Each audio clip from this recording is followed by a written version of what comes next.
Assalamualaikum warahmatullahi wabarakatuh. Bismillahirrahmanirrahim. Ashhadu an la ilaha illallah wa ashhadu anna Muhammadar Rasulullah. Allahumma salli ala sayyidina Muhammad وعلى آل سيدنا محمد رب اشرح لي صدري ويسر لي أمري واحلل عقدة من لساني يفقه قولي آمين. Bismillahirrahmanirrahim.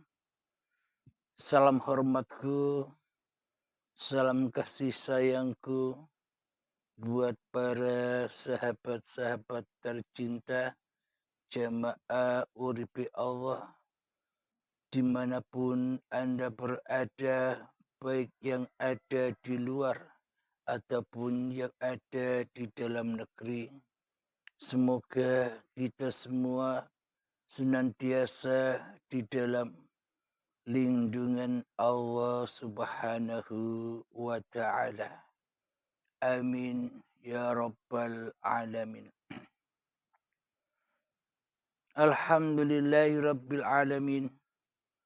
Sebelum kita mulai kajian di pagi yang indah ini, marilah kita gemahkan di dalam nyawa, di dalam jiwa, di dalam hati, di dalam roh, dan di dalam uripe Allah kalimat-kalimat thayyibah. Subhanallah walhamdulillah wala ilaha illallah wallahu akbar wala haula wala quwwata illa billahil aliyyil azim. Alhamdulillahirabbil alamin. Di pagi yang indah ini kita bertemu kembali di dalam kajian-kajian yang insya Allah penuh hikmah, yakni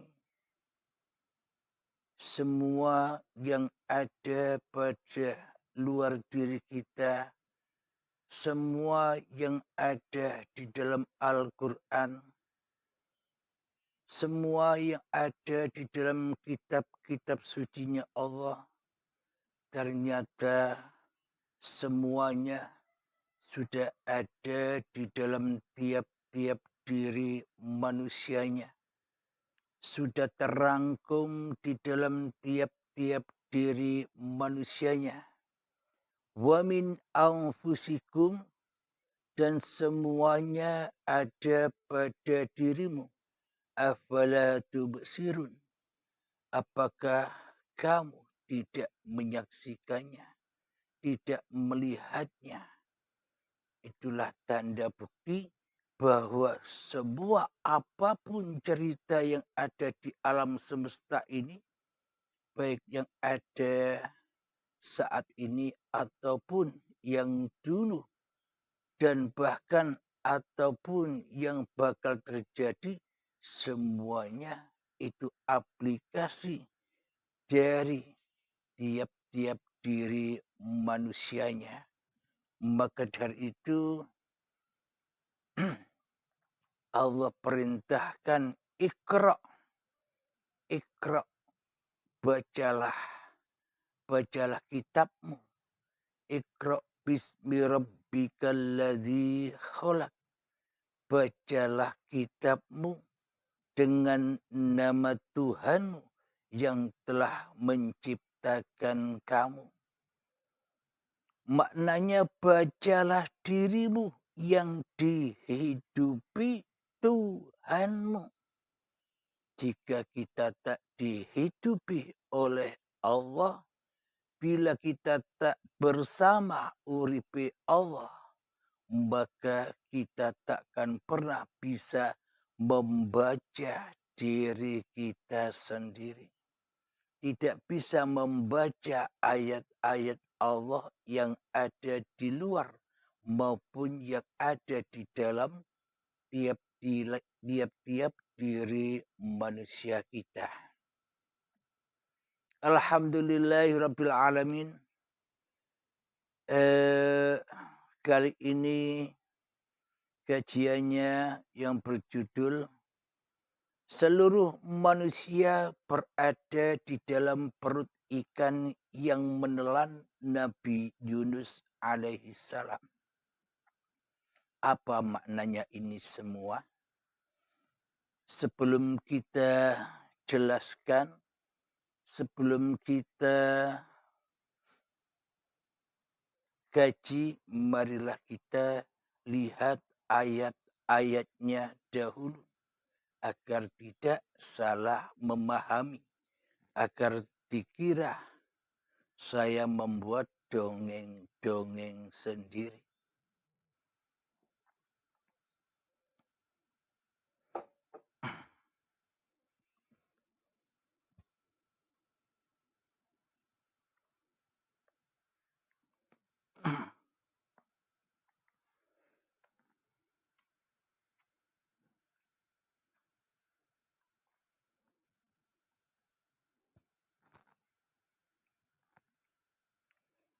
Kita baca ayatnya di dalam surat As-Saffat ayat yang ke-139.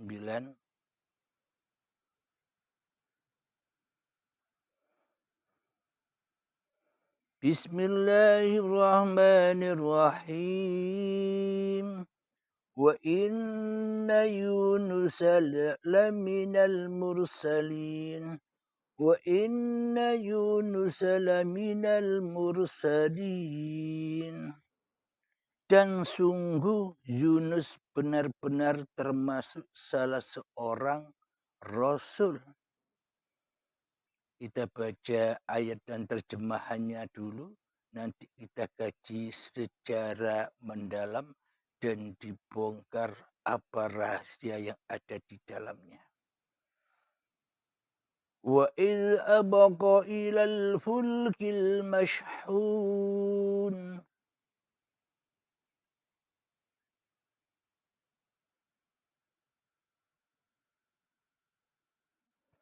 Ingatlah ketika dia lari ke kapal yang penuh muatan. Fasahama fakana minal mudhadhin. Kemudian dia ikut diundi, ternyata dia termasuk orang-orang yang kalah dalam undian. Faltaqamahul hutu wa huwa mulim. Maka dia ditelan oleh ikan besar dalam keadaan tercela. Falaula annahu kana minal musabbihin.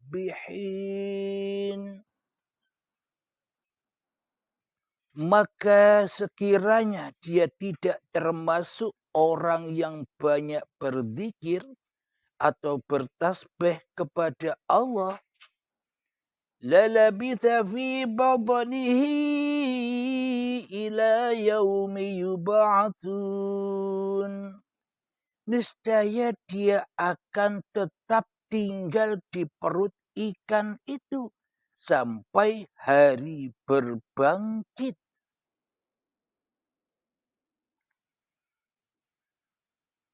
Sampai sini mari kita ulang lagi apa makna yang sebenarnya terjadi pada tiap-tiap diri manusia kita. Bismillahirrahmanirrahim. Wa inna Yunus laminal mursalin.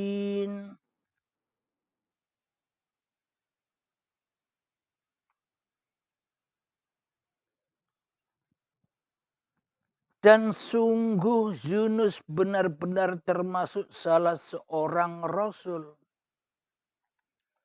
Rasulullah, utusan Allah. Berarti Nabi Yunus termasuk di dalam hatinya mengakui bahwa tiada Tuhan selain Allah. Berarti Nabi Yunus mengakui di dalam hatinya la mawjudan illallah. Bila Nabi Yunus itu sudah tergolong sebagai utusan Allah, maka yang ada di dalam hati Nabi Yunus, yang wujud di dalam hati Nabi Yunus, yang hidup di dalam hati Nabi Yunus, yang berkuasa di dalam hati Nabi Yunus, itu adalah Allah. Maka itulah Nabi Yunus disebut wa inna Yunus laminal mursalin. Dan sungguh Yunus benar-benar termasuk salah seorang rasul. Karena di dalam hatinya Nabi Yunusnya sudah tak berkuasa lagi. Sudah tak wujud lagi. Sudah tak hidup lagi di hati Nabi Yunusnya. Kecuali uripe Allah.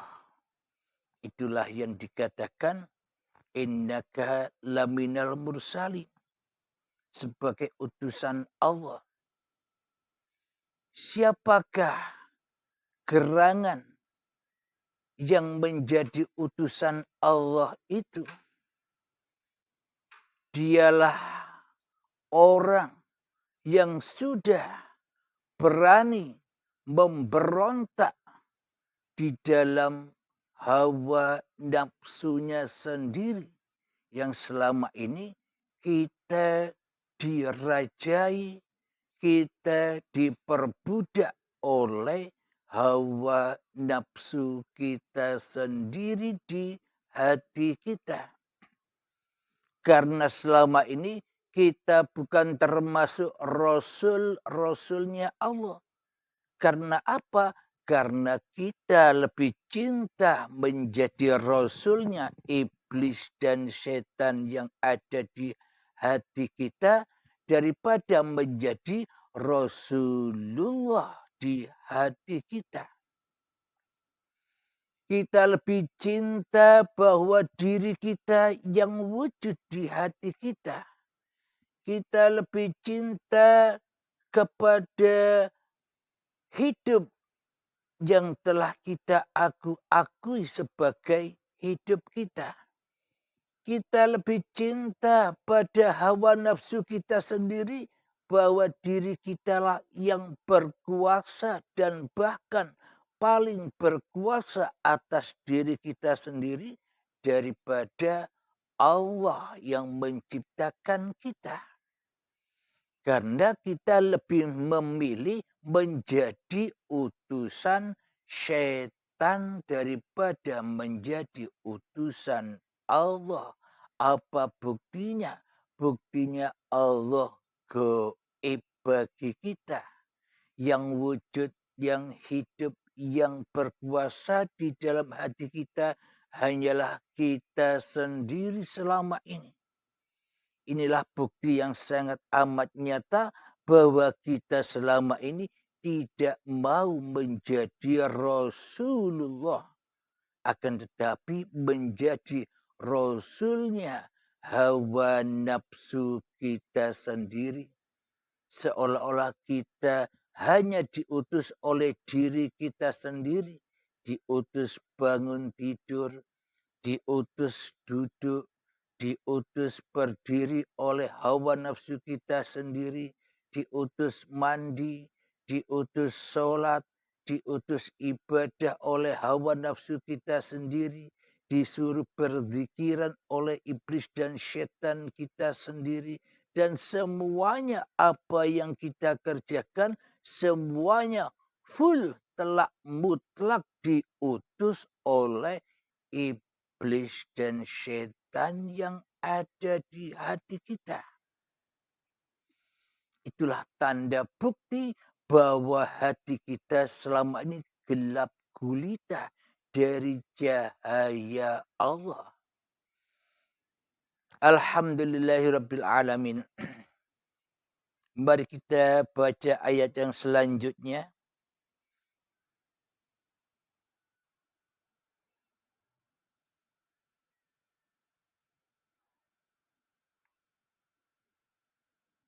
Wa idh abaqa ilal fulkil mashhun.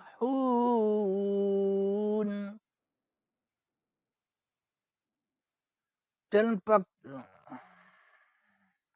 ingatlah ketika dia lari ke kapal yang penuh muatan. Nah, ini ceritanya Nabi Yunus sama persis mutlak dengan cerita masing-masing diri manusia.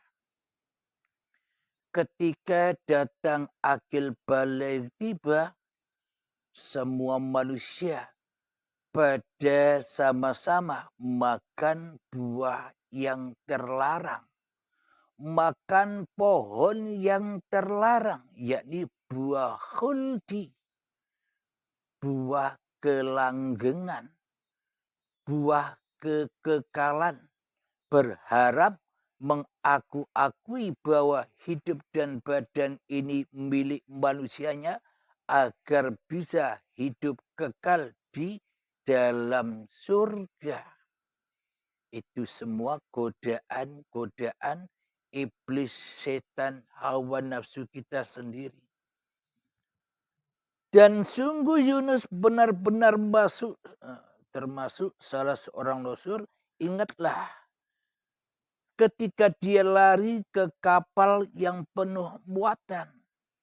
Jadi ketika kita sejak detik-detik akil baligh tiba, kita diturunkan oleh Allah ke dunia yang banyak muatannya. Muatan politik, muatan keperluan-keperluan dunia, muatan persaingan-persaingan mencari dunia, muatan-muatan yang mana di dalamnya persaingan-persaingan di dalam mencari bekal-bekal di dunia.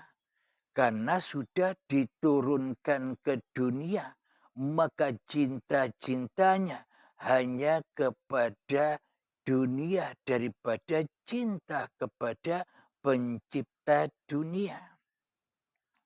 Jadi makna yang dilambangkan di sini, ingatlah ketika dia lari ke kapal yang penuh muatan. Ketika saat akil baligh tiba, kita lari dari Allah.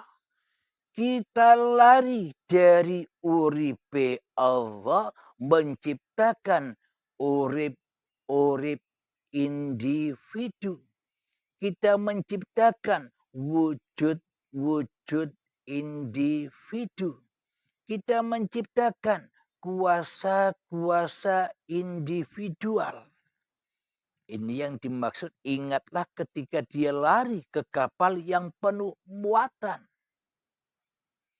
Ketika manusianya jatuh martabatnya di sisi Allah, ketika manusia sudah ngaku-ngaku sebagai sang pencipta di hatinya dengan bukti Allah goib baginya.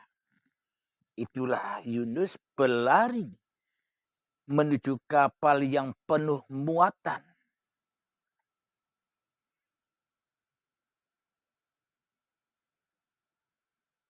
Kemudian fasahama fakana minal mudhadhin. Kemudian dia ikut diundi, ternyata dia termasuk orang-orang yang kalah dalam undian. Jadi setiap manusia setelah makan buah khuldi, dia lari dari Tuhannya. Maka diundilah mereka menghadapi kehidupan dunia. Bila dia tidak kalah, seumpama kita di dalam diundi hidup di dunia ini selalu enak-enak saja, tak ada ujian apapun, itu tandanya kita dihukum berlama-lama di dunia ini. Kita disesatkan berlama-lama di dunia ini. Bila kita tak diberi ujian oleh Allah. Seperti seperti Raja Fir'aun. Yang mana Raja Fir'aun konon ceritanya tidak pernah sakit. Walaupun sakit pilek atau sakit kepala. Selama hidupnya tidak pernah sakit. Sehingga dia mengaku-ngaku sebagai Tuhan di hatinya. Sama halnya dengan kita. Sama. Nasib Fir'aun sama dengan kita selama ini. Yang mana di dalam hati kita yang ada hanyalah raja diri kita sendiri.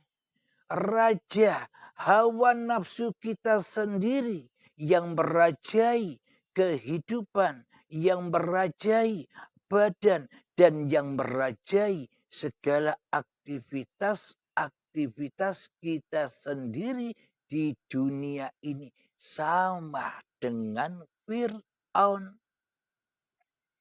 Karena tak ada Tuhan di hati kita kecuali diri kita sendiri. Coba kita hayati bersama.